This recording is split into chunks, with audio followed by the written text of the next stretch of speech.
মার্কায় যাচ্ছি। সকালবেলা ঘুমতে করে ভূতনাথ গেছি, বাবাকে দর্শন করেছি।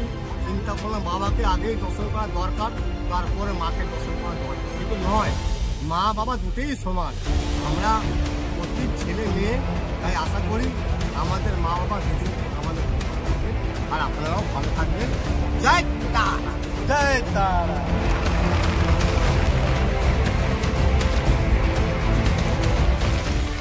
আজকের ভিডিওটা আমি শুরু করছি বিধাননগর স্টেশন থেকে। আর গন্তব্য এই বিধাননগর স্টেশন থেকে কলকাতা স্টেশন, যেটি কিনা আমি পায়ে হেঁটেই চলে যেতে পারছি। রেল ব্রিজ পার করে সামনে রয়েছে একটা রাস্তা, এই রাস্তাটা দিয়ে গেলেই কিন্তু কলকাতা স্টেশন। হ্যালো বন্ধুরা, welcome back to a new travel journey blog. আজকে আমার বর্তমান কারেন্ট লোকেশন হচ্ছে কলকাতা রেলওয়ে স্টেশন। আর ঘড়ির কাঁটায় এখন সময় 12:32। আর এই কলকাতা স্টেশন থেকেই রয়েছে কিন্তু আজকে আমার ট্রেন তেভাগা এক্সপ্রেস। এই ট্রেনে করে যাব আমি তারাপীঠ তারামায়ের মন্দির, যেটা কিনা 51 সতীপীঠের মধ্যে অন্যতম এক সতীপীঠ। তোমরা সকলেই হয়তো সেই ব্যাপারটা জানো। তো আজকে কৌশিকী অমাবস্যা উপলক্ষে আমি যাচ্ছি তারাপীঠে তারামায়ের মন্দিরে। তো সেখানটাতে কিন্তু এই কৌশিকী অমাবস্যাতে প্রচুর মানুষের সমাগম হয়েছে। দেশের বিভিন্ন কোণা থেকে বহু সাধু সন্ন্যাসীরা কিন্তু তারাপীঠ মায়ের মন্দিরের সংলগ্ন যে শ্মশান রয়েছে সেই শ্মশানের তন্ত্র সাধনা করে। কি হয় অ্যাকচুয়ালি শ্মশানটাতে, সেই সব কিছুই তোমাদেরকে দেখাবো। সাথে এই কৌশিকী অমাবস্যাতে তারাপীঠ তারা মায়ের মন্দির দেখতে কেমন লাগে, মা তারা তার দর্শন করব। তো সেই কারণেই আজকে আমার ডিসিশন এই কলকাতা স্টেশন থেকে তেভাগা এক্সপ্রেস ধরবো, যেটি সময় রয়েছে 12:55। আর অলরেডি ঘড়িতে এখন 12:32 হয়ে রয়েছে। খুবই শর্ট একটা টাইম রয়েছে হাতে। তো এই সময়ের মধ্যে আমাকে টিকিট কাটতে লাগবে। আমি আজকে জার্নি করব জেনারেল কোচে। চলো স্টেশনের ভেতরে গিয়ে টিকিটটা আগে কেটে। কলকাতার যে কোনো কোণ থেকে কিন্তু তোমরা চলে আসতে পারবে কলকাতা রেলওয়ে স্টেশন, যেটা আগের নাম ছিল চিতপুর। তো এখানে আসার জন্য তো আমি বিধাননগর স্টেশন থেকে পায়ে হেঁটেই চলে এসেছি। আমার 10 মিনিট মতন হাঁটা পথ পড়েছে। আমি একা এসেছি, আমার কোনো অসুবিধা হয়নি। কিন্তু তোমরা যদি ফ্যামিলি নিয়ে আসো তো তোমরা ওলা উবের, এছাড়াও রয়েছে বিধাননগর স্টেশন থেকে কলকাতা স্টেশন আসার জন্য টোটো, অটো। নিলাম জেনারেল টিকিট। এই টিকিটের দাম পড়লো 80 টাকা। তো চলো স্টেশনের ভেতরে ঢুকি। আর ঘড়ির কাঁটায় এখন সময় 12:41। এই দিকটাতে রয়েছে ওভারব্রিজ, তাড়াতাড়ি করে যেতে হবে। যেহেতু জেনারেল কোচে জার্নি করবো, সিট পাওয়াটা কিন্তু একটা চ্যালেঞ্জের ব্যাপার। এছাড়াও তোমরা যদি কলকাতা থেকে খুব সকাল সকাল যদি তারাপীঠ তারামায়ের মন্দিরে পৌঁছে যেতে চাও এবং সকাল সকাল একদিনে পুজো দিয়ে আবার রিটার্ন চলেও আসতে চাও, সেটা কিন্তু খুবই সহজ। কেননা তোমরা সকালবেলা দুটো ট্রেন পেয়ে যাচ্ছ শিয়ালদা স্টেশন থেকে। এক হচ্ছে মাতারা এক্সপ্রেস, যেটা কিনা শিয়ালদা থেকে ছাড়ে, আর একটা রয়েছে কাঞ্চনজঙ্ঘা এক্সপ্রেস।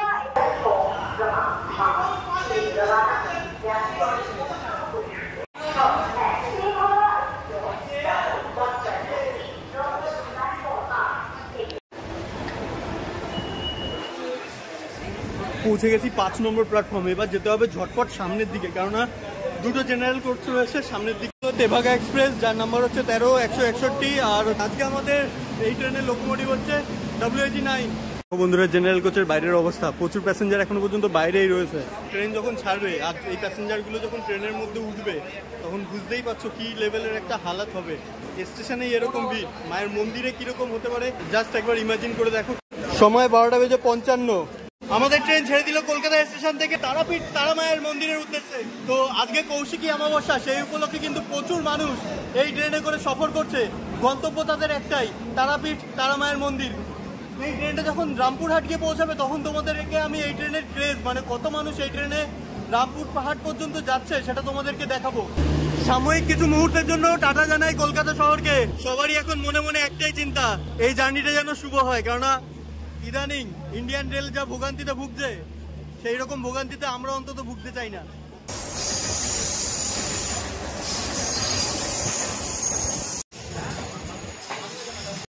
একটা অপরাধ আমি করছি, যেটা কিনা আমি জেনারেল কোচের টিকিট কেটে উঠে পড়েছি রিজার্ভেশন, মানে যে চেয়ার কার রয়েছে সেই চেয়ার কারে। তো মোটামুটি যদি টিটি আসে তো টিটিকে ফাইন দিয়ে একটা পেনাল্টি, অবশ্য ভুল করছি, ভুলের তো একটা মাসুল দিতেই লাগবে। তো যাই হোক, জেনারেল কোচে না একদমই ওঠে যাচ্ছে না। আমি এর আগে যখন পুরীতে গেছিলাম, জেনারেল কোচে যাওয়ার যে এক্সপিরিয়েন্স, সেটা আমার অলরেডি সহ্য করা হয়ে গেছে। তো বন্ধুরা, আমাদের ট্রেন এখন ক্রস করছে দমদম জাংশন রেলওয়ে স্টেশন। 12:55 সময় কলকাতা স্টেশন থেকে আমাদের এই তেভাগা এক্সপ্রেস ছাড়ার পরে 211 কিলোমিটারের ট্রেন জার্নি সম্পন্ন করে আমাদের ট্রেন পৌঁছাবে রামপুরহাট জাংশন রেলওয়ে স্টেশন বিকেল 4:14-তে। শুধুমাত্র আমি একা না, আমার সাথে যাচ্ছে কিন্তু প্রচুর ভক্ত তারাপীঠ তারামায়ের মন্দিরে। তো এমনই একজন ভক্তকে পেয়েছি, দেখো। মার্কায় যাচ্ছি, সকালবেলা ঘুমতে করে ভূতনাথ গেছি, বাবাকে দর্শন করেছি, চিন্তা করলাম বাবাকে আগেই দর্শন করা দরকার, তারপরে মাকে দর্শন করা দরকার। কিন্তু নয়, মা বাবা দুটোই সমান। আমরা প্রত্যেক ছেলে মেয়ে তাই আশা করি আমাদের মা বাবা দুজনকে আমাদেরকে ভালো রাখবেন, আর আপনারাও ভালো থাকবেন। জয় তারা, জয় তারা। আমাদের ট্রেনের পরবর্তী স্টপেজ কিন্তু বর্ধমান, 98 কিলোমিটার দূরত্ব আমাদের এই কলকাতা থেকে বর্ধমান পর্যন্ত। আগে চলো বর্ধমানে পৌঁছাই, বাকি কথা বর্ধমান পৌঁছে বলছি।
সময় 2:34 আর আমাদের ট্রেন কলকাতা স্টেশন থেকে 98 কিলোমিটার ট্রেন জার্নি সম্পন্ন করে এখন এসে পৌঁছে গেছে বর্ধমান জাংশন রেলওয়ে স্টেশন। এই স্টেশনে আমাদের ট্রেনের পৌঁছানোর সময় ছিল 2:28। ওই 6 মিনিট মতো লেট আমাদের ট্রেন রান করছে। বর্ধমান স্টেশনের 1 নম্বর প্ল্যাটফর্মে দিয়েছে আমাদের ট্রেনটা, তো আমি স্টেশনে নেমে দেখাতে পারছি না, এই সাইডে প্ল্যাটফর্ম পড়েনি, আর ওই সাইডে প্রচুর পরিমাণে ভিড়, গিয়ে তোমাদেরকে নেমে দেখাতে পারছি না।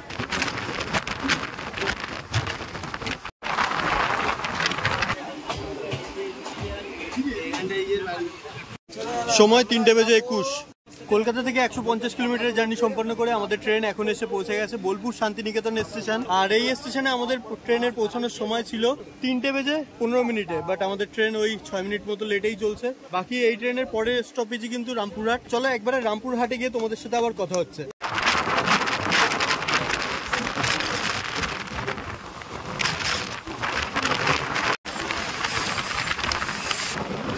এই আমরা পৌঁছে গেলাম রামপুরহাট জাংশন রেলওয়ে স্টেশন। আগে ট্রেন থেকে নামি, দেখো ট্রেনের অবস্থা। রামপুরহাট স্টেশনেই পুরো ট্রেন খালি হয়ে যাবে, সবাই দাঁড়িয়ে পড়েছে নামার জন্য।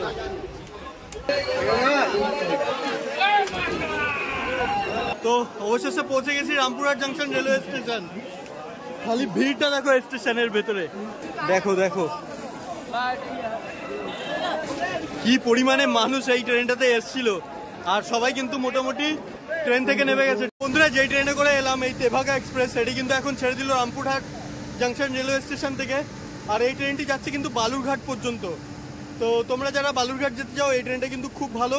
4 মিনিট আগে ঢুকিয়ে দিয়েছে এই রামপুরহাট জাংশন রেলওয়ে স্টেশনে, খুব ভালো একটা ট্রেন।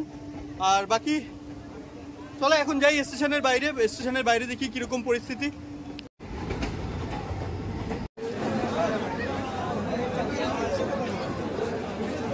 বেরিয়ে এসেছি স্টেশনের বাইরে, আর স্টেশনটা তোমরা দেখতেই পাচ্ছ কত সুন্দর লাগছে দেখতে।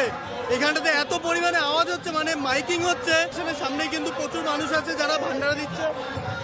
তো এখান থেকে বেরিয়ে বাদ বাকি কথা তোমাদেরকে বলছি।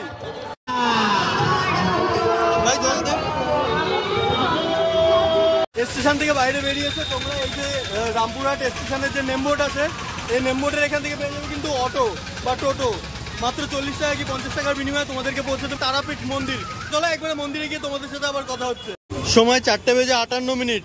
বন্ধুরা, আমরা এই অটোতে করে পৌঁছে গেলাম রামপুরহাট স্টেশন থেকে তারাপীঠ মায়ের মন্দির পর্যন্ত। স্টেশন থেকে মন্দির পর্যন্ত আসতে আমাদের গাড়ি ভাড়া লাগলো 50 টাকা করে। বছরের অন্যান্য সময় কিন্তু এই ভাড়াটা 40 টাকা থাকে। কৌশিকী অমাবস্যা বলে কথা, তারাপীঠ তারা মায়ের মন্দিরে কিন্তু মানুষের ঢল দেখার মতো। নড়তে পারছে না, কোনো সেন্স নেই। আচ্ছা, ভগবান কি বলেছে যে মদ খেয়ে বা নেশা করে তারপরে তাকে দর্শন করতে বা তার পুজো করতে? সেরকমটা তো বলেনি। কিন্তু আসার সময় প্রায় আমি অনেকজনকে দেখলাম যারা কিনা মদ খেয়ে একাকার। তাদের কাছে মানে অন্যরকম একটা উল্লাসের ব্যাপার জিনিসটা। মন্দিরে পৌঁছানোর যে রাস্তাটা, মানে সরু যে রাস্তাটা, ওই রাস্তাটা থেকে প্রায় 500-600 মিটার আগে আমাদের গাড়ি আমাদেরকে নামিয়ে দিল। আমরা এখন হেঁটে হেঁটেই যা মন্দিরের দিকে।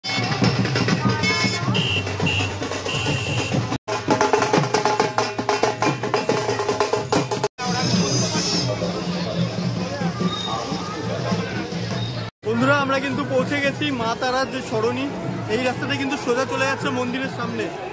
আর এইখানটাতে যা ভিড়,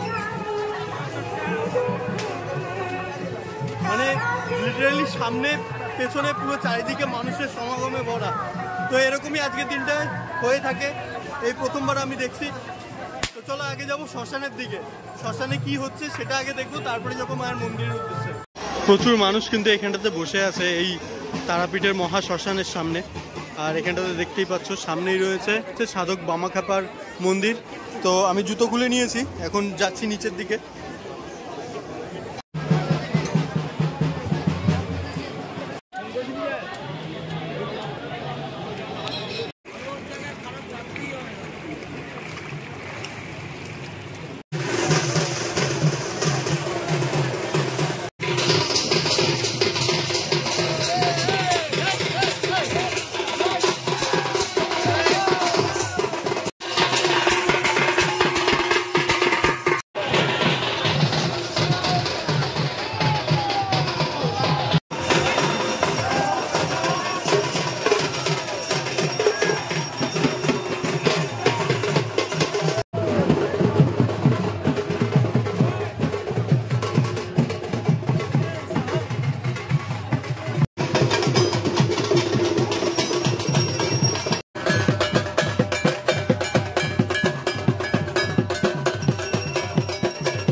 বন্ধুরা আমরা এখন এসে গেছি এই তারাপীঠ শ্মশানের সামনে।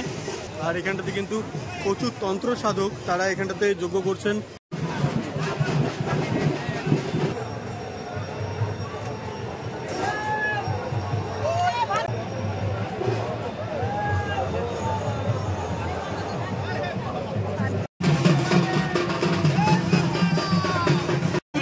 সবাই শ্মশানের মধ্যে ঢুকে যাচ্ছে। তো এইখানটায় যারা সন্ন্যাসীরা আছে, মানে যারা সাধক আছে, সবাই কিন্তু খুবই ক্ষিপ্ত হয়ে যাচ্ছে।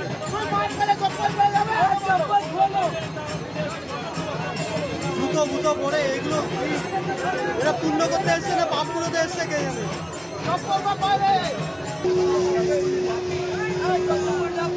সব সালা মদ সব খেয়ে জুতো পরে শ্মশানের মধ্যে ঢুকছে।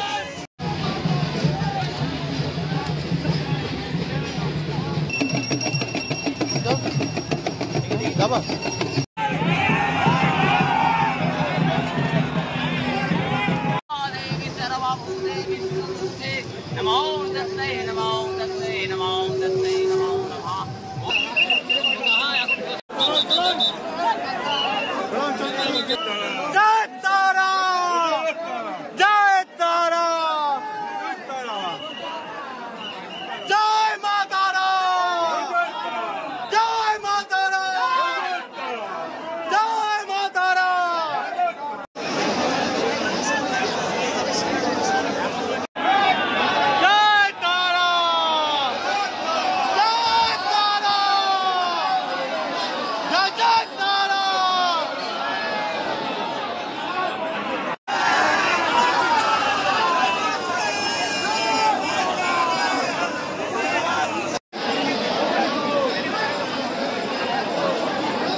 তো বন্ধুরা আজকের ভিডিওটা এইটুকুই। ভিডিওটা তোমাদের কেমন লাগলো অবশ্যই আমাকে কমেন্টস করে জানাবে। দেখা